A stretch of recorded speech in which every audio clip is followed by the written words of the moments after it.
Welcome once again to the Watch for the Hook Business Entrepreneur Podcast. It's Michael with her. Tatiana. You are now once again on Watch for the Hook Wednesdays. Miss Parker, how you feeling today? I'm actually good. Ready Man, to talk. hey, that's what's up. So we finna jump right into it. So, Miss Parker, today we're gonna talk about why trying to support a black business is the right thing to do. Okay, so it's a No, thing. it's technically it never should have been a thing. It's Yeah, just always should have been. it should Always should have been. have just been. Yeah, yeah, I Not think been, not it is a thing, but it should have been. that we always should have been doing this. And not saying that most of us have not been doing this, Right. but history has showed us we've been on the short side of the stick. Yeah, we typically get the short end of the stick. Yeah, this Pick up unfortunately, straws. We get unfortunately, it's by design. You know, That's true. you That's know, true. it's crazy. People don't even realize the lie about Freedman's Bank, which was the first black-owned bank after slavery. They had to lie to tell them in history books that Freedman's Bank made bad investments. Oh yeah. Yeah. Wasn't no Wall Street in the 1800s, just to let y'all know. So it's hard to invest in something that didn't exist. Yeah, that's true. Maybe they had some alternative form of investing. I don't know. But we're gonna talk about our topic. Yeah, our topic is Now I'm gonna be Googling that. it's Okay. always okay to try black business. And when we say try, so Try and support. trying to support. Yeah. And when we think about that, we say, well, why should that be a thing?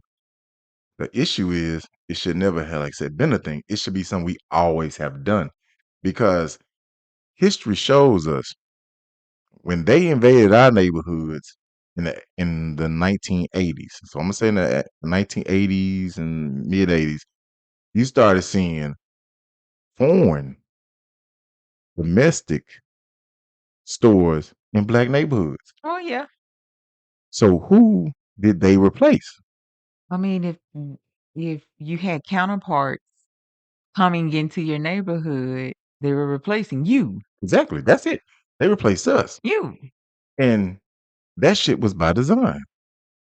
We've noticed, if you've anybody's paid attention to this, how the government and other entities have flooded the African American neighborhoods with everything that is not African American owned. Yeah, that's true. But even with us, the whole premise of this episode is about supporting or trying to support black business. And it kind of spun from the fact that I have friends, and I have one in particular that whenever it comes to a black establishment, there's always, to me, it seems like more question, more concern. And I'm like, well, why not?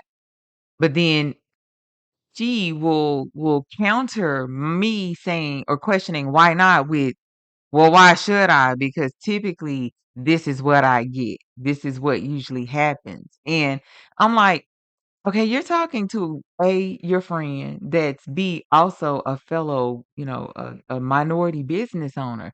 Like, that's not cool. Oh, it's not like it's almost like throughout history, we still been denigrated. It's like our products ain't good enough. Like our Yeah. services ain't good enough. Like what we're doing isn't good enough. And I've heard my friends say this before. It's probably fake. I'm like, are you serious? Are you serious?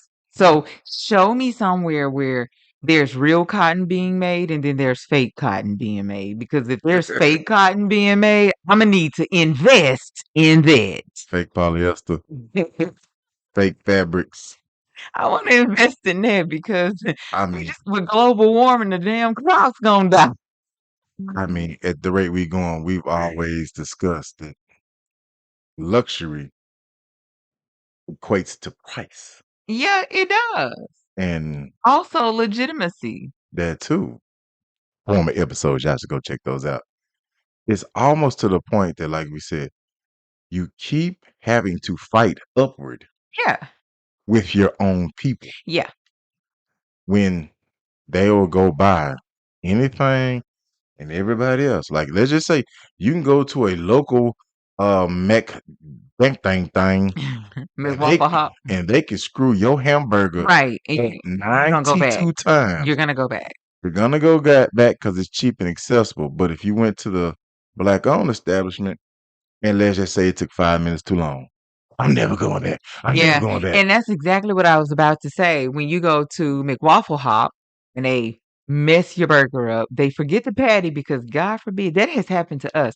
Got home and they left the whole patty out. 2 pieces of bread, no special sauce, no patty, no we had special sauce, cheese, lettuce, pickles, onions on a sesame seed bun. There was no meat. Okay.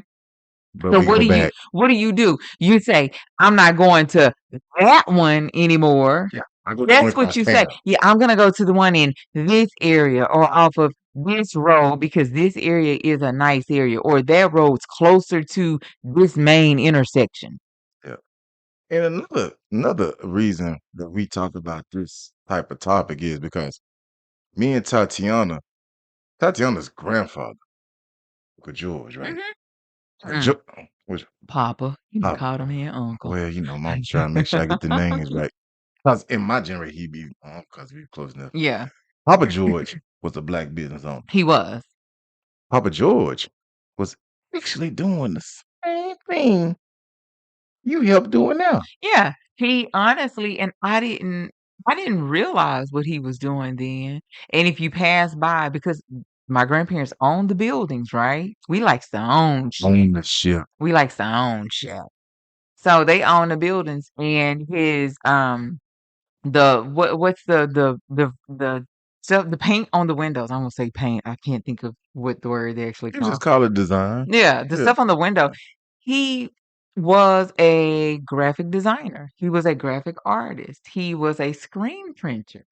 And I now can remember him saying, why is it that your own people will question whether your products are real or not? And for the life of me, it did not make sense then. But you got to understand, that was like a lot of years ago. I'm not gonna date myself. Don't date yourself, but Papa George was a visionary. He was. And he was also dealing with the same things that a lot of us deal with now. Like my fabric and X Fabulous Designers fabric is coming from the same place. If you've been watching the news lately, it's probably come from the same sweatshop that the U.S. government trying not to fool with no more because they trying to shut these some bitches down. It's crazy. It again, my friend will be like, yeah, this restaurant is this type of establishment. I got a secondary reservation booked at some chain restaurant because you're afraid that your reservation is gonna be lost. Your wait time's gonna be too long. Your food's not gonna be drink. Your cocktails are gonna be made improperly. Like, what is it? I don't get it. And then when you say that to me, who is a minority small business owner, I'm looking at you like, do you hear what you sound like? But she chose that restaurant. But do Am you I correct? yeah, Okay. but do you realize you're talking to me? So the same way you're bashing other minority small business owners, you're essentially grouping me in that same pot. You are guilty by association. And it's like, I even think, A, you recognize what you're saying, and B, you realize that you're saying it to someone of likeness. Does that make sense? No. You hit the nail right on the head. Like you talking shit about me to me. One of the things history has always told us, all you gotta do is turn them against their own kind. They'll do the rest of the work. That's for your history buffs. But I mean, I don't say anything to her. I don't bring it up. I don't go say, hey, No, when you're trashing this business because of a race or a race idea concept, you're essentially trashing us all. Don't do that. it's wild. Ain't it? Do not do that. It's wild because you're sitting there thinking like, but you're my friend, right? Right. You're my close friend. Very close. You my friend. Right. Friend. It's crazy because even like you had Papa George. I grew up on the north side. And by the way, my wife is from Brinkley, Arkansas. So that area that she's talking about is a predominantly small black town Yeah, it's the Delta. in eastern Arkansas. Yes, absolutely the Delta. So I'm originally from Pine Bluff, Arkansas. I grew up on the north side of Pine Bluff. I grew up so close to the University of Arkansas Pine Bluff, my alma mater, I could throw a rock and hit the administration building from my house. In my neighborhood that I grew up in, uh, Mr. Geiger had a black-owned gas station. Mr. Clemens had a black-owned beauty and barbershop. Um, one of my partners down there, he was like my brother growing up. His mom Olivia had a black daycare. Yeah, I just sit there name 3. three businesses Yeah. within 40 yards of my house. Yeah. My wife go to me every homecoming. How many of the businesses still there? None. That's what happens. And that doesn't mean businesses will not rise and fall. I didn't say fail. Yeah, I said fall. yeah. They all Mr. Geiger got out of business. Mr. You may age out. Yeah, As simple as yeah. that. Mr. Clemens aged out. Olivia them aged out. Property was bought up by some other people.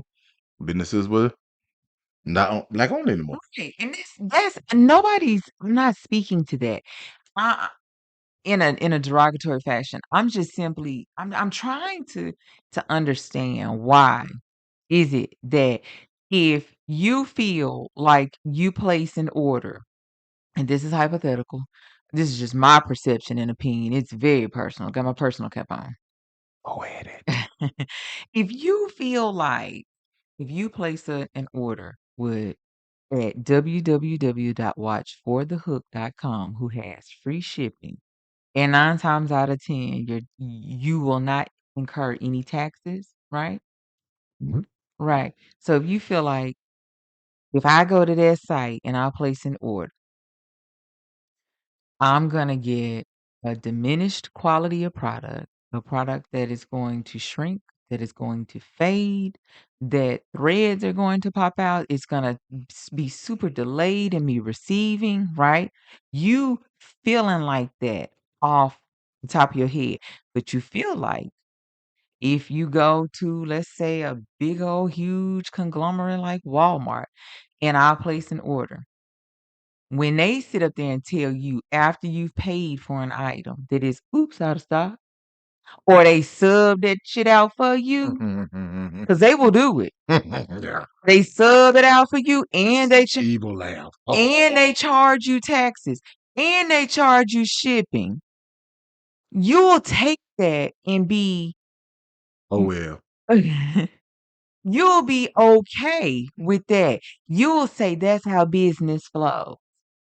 Or you'll be like, well, it's probably okay. This product should be good. If I send you something delayed, bad product, you're going to have so much crap to talk. And you're not going to speak just about my business and my products. You're going to group it and speak to the masses. That's So why I don't fool with black owned that's business. what I was about to say. That is exactly what I was about to say. Because at that point, it won't be about just me. It's going to be about any and every single small business, minority owned business on this side of the world. The whole United But States. Walmart, it's going to be just about Walmart, and it's going to be okay because it was Walmart. I can just take it back to customer service. Exactly. Even though we still got customer service reps too, which is me and her. Hello. Yeah. Need something return to fix. We can try, but Hello. You take care of that we too? Yeah. fortunately have not had that issue yet. Oh, knock Because on we the wood. gravy. We gravy, baby. We Knock on the gravy. wood We because we gravy. QC everything. Gravy, baby. Gravy. But that's my heartburn. That you have one, I'm not gonna say bad experience because let's keep it real. Your attitude walking through the door was worse than the bad experience you may or may not receive.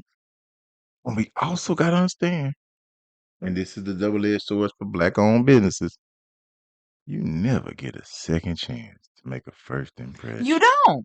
You don't.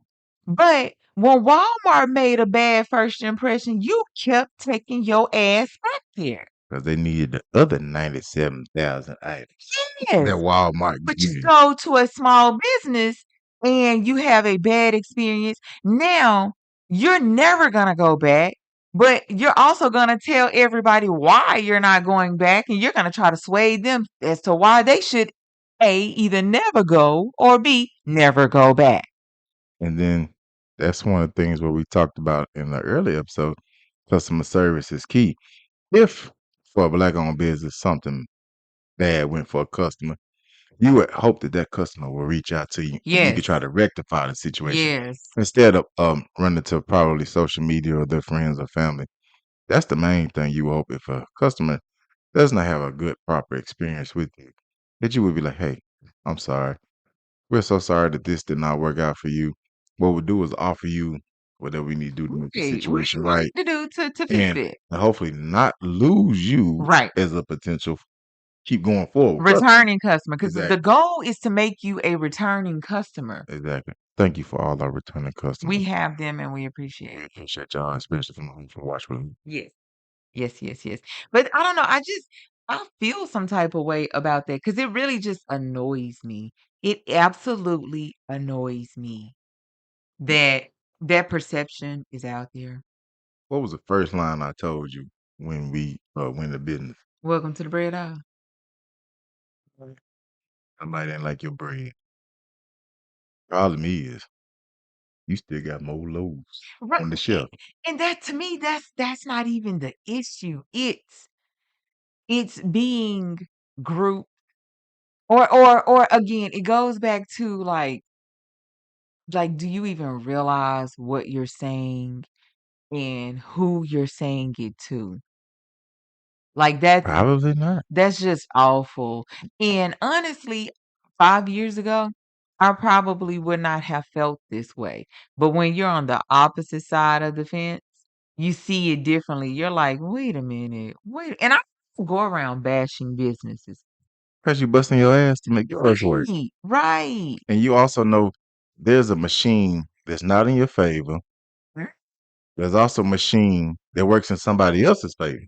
Multiple machines. Right, And you also aren't granted some of the same accesses to funds, to grants, right. to advertising, to even like just even social media, even sponsorships. You know, it's hard for us to get people to look at us that look like us. Yeah, it is. It is. It's almost like, are you moving the goalpost? And back to the friend with the janky comments. Are you holding me, us, they, them, the small minority business owners to a different standard than you're holding other people, other businesses? Are you doing that? And let me tell you this, if you are, that's not fair. That is not fair. My good, my good experience shouldn't be spoiled because you had a bad experience somewhere else. But let's keep it real. Was your experience at that other business really bad? Or does it go back to you holding these small businesses to a different standard? Goes back to prejudice, Right, not racist. right. So let me There's tell the you, difference. let me tell There's you, the difference. black folks cannot be racist. That's a fact. Look up the word racism. Black folks ain't nowhere near that. But are you holding Leading us to a prejudice to that a you have different against. standard? Yes, Do you have a different box of criteria that you are checking? Because if you are, that's not right. That's not a quality assurance method. That's not quality control. You can't do that. it's That just ain't even a unfair. damn science experiment. It's just unfair. We'll just be honest. There's It's controls and unfair. variables. What we doing? Yep, it's unfair. It's And not. it's not right. Yeah. And I just kind of had to get that off my chest because this is happening. It's absolutely happened to me Mm-hmm. and it needs to stop. Got you, Miss Parker. And I appreciate your honesty. That's what more of the world needs. Me, real, true honesty. Because we also know flash goes a certain way, propaganda goes a certain way, but the truth should go just as far. It should. Exactly. So, Miss Parker, with your heartfelt message tonight, I'm going to let you take us out of here because, child, I am enjoying I this. be ranting and raving. So this is all I really have to say.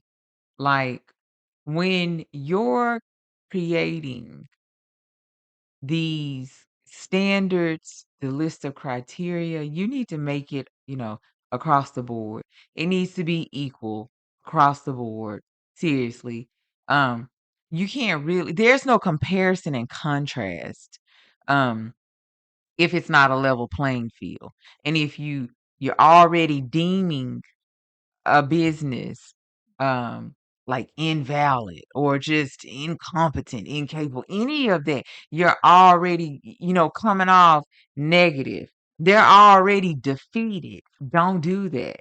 Because you're not doing that when you out here popping these tags with these other designers and everybody's cotton. It's coming out the same type of plant, out the same type of field. Like seriously, Leather, still leather. cut it out. Seriously, cut it out. So do some research on that before you start, deeming businesses A plus, B, C, whatever you want to do. Make the playing field level because that shit's annoying. I'm Hey, done. we'll catch y'all next time.